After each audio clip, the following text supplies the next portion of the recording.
এবারে যারা যারা বুঝবেন একটু বুঝে না, এইখানে উপর থেকে 3টে পার্ট আছে। উপরের পার্টে কোনো রকম পেন চলবে না, শুধুমাত্র ছবিটার এখানে শুধু বর্তমানে একটি রঙিন ছবি বসবে। সেই ছবিতে কেউ যদি চশমা পরে থাকেন, চশমা খুলে ছবি তোলাটাই ভালো।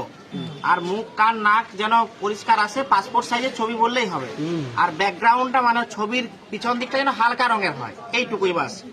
এবারে উপরের দিকের যে ফর্মটা আছে, এইদিকে কিছু ফিল আপ নয়, এদিকে প্রশ্ন, এদিকে উত্তর।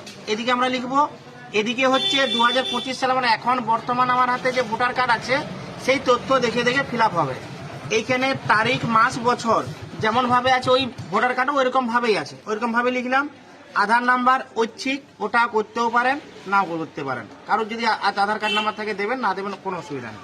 মোবাইল নাম্বার কিন্তু মাস্ট চাই, এবং যেটাতে ফোন ঢুকবে সব সময়ের জন্য সেরকম একটা মোবাইল নিয়ে বাড়ির 4 জন 5 জন 6 জন পর্যন্ত দেওয়া যাবে।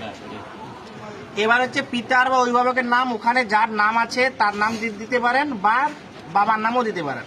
এবারে কোনো মেয়ের যদি বিয়ে হয়ে যায়, সে বাপের বাড়ির বাবার নামটা দেবেন, শ্বশুরের নাম হবে না। শ্বশুর বাড়ি শুধুমাত্র স্বামীর নাম হবে, তার জন্য আলাদা ঘর আছে। স্বামী বা স্ত্রীর নাম, যদি তার বিয়ে হয়ে থাকে, মেয়ের হলে স্বামীর নাম দেবেন, ছেলে হলে স্ত্রীর নাম দেবেন, এটা কিন্তু লাগবেই বিয়ে হলে, না হলে লাগবে না। আর তার ভোটার কার্ড থাকলে ভোটার কার্ডের নাম্বার লাগবে। আর এখানে মায়ের নাম লাগবে, মানে মায়েরটা হচ্ছে মেয়ের যে বিয়ে হওয়া মেয়ের ক্ষেত্রে বাপের বাড়ির মা, শাশুড়ি নয়, ঠিক আছে? সবকিছু হচ্ছে বাপের বাড়ি। ছেলের ক্ষেত্রে তো মা একটাই, মানে যা হবে সব হবে বাপের বাড়ি। শ্বশুর বাড়ি শুধু স্বামীর নামটাই থাকবে, আর কারোর নাম থাকবে না।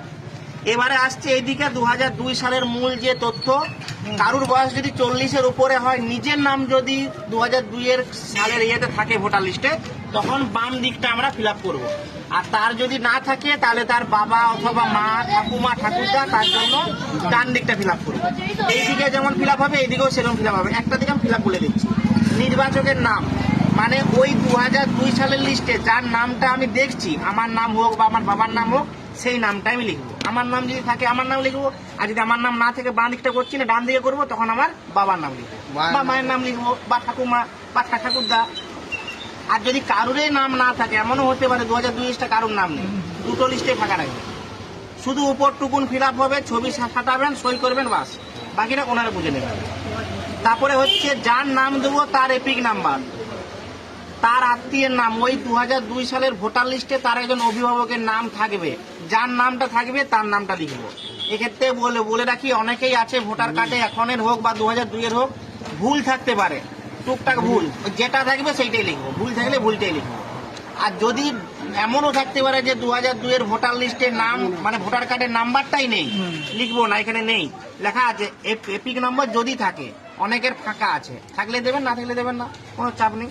এবার আত্মীয়ের নাম দিয়ে দিলাম। আত্মীয় সম্পর্ক, মানে যার নাম 2002-এ দিচ্ছি তার সাথে তার যে আত্মীয় আছে, মানে তার যে অভিভাবক আছে, তার সাথে তার কি সম্পর্ক, এখানে আমার কোনো রোল নেই। মানে আমার ধরুন 40 বছর বয়স নয়, আমি এখানে নাম দিচ্ছি আমার বাবার, তাহলে আমার বাবার অভিভাবক হবে আমার ঠাকুরদা, তাহলে বাবার সাথে ঠাকুরদার কি সম্পর্ক সেইটা লিখবো, হয়ে গেল। এবারে জেলা, রাজ্যের নাম, বিধানসভার ক্ষেত্র, তিনি তখন যদি এই বিধানসভার আন্ডারে থাকতেন তাহলে এই বিধানসভার নাম লিখবো 2002-এ, আর 2002-এ যদি অন্য বিধানসভায় থাকতো তাহলে সেই বিধানসভার নাম লিখবো। এবারে হচ্ছে বিধানসভা ক্ষেত্রের নাম্বার, অংশ নাম্বার, ক্রমিক নাম্বার সব 2002 ধরে 2002-এ সেইখানে বিধানসভায় কত নাম্বার ছিল, পার্ট নাম্বার ছিল, আর কত সিরিয়াল নাম্বার ছিল। এবারে একটা জিনিস জানছি, এই ধরুন আমার নাম এখানে লিখলাম, আমার 2002 সালের আছে, হ্যাঁ, এপিক নাম্বারটা এখন ঘরে লিখবো না তখন 2002, এই নিচেরটা পুরোটা 2002 এটাই জানছি। আচ্ছা, উপরটা 2025 ধরে বাবা মায়ের যখন নাম লিখবো তখন তাহলে 2002 সালের এপিক নাম্বার লিখবো। হ্যাঁ, এপিক 2002-এর লিস্ট ধরে যার নাম আছে তার নাম লিখবো।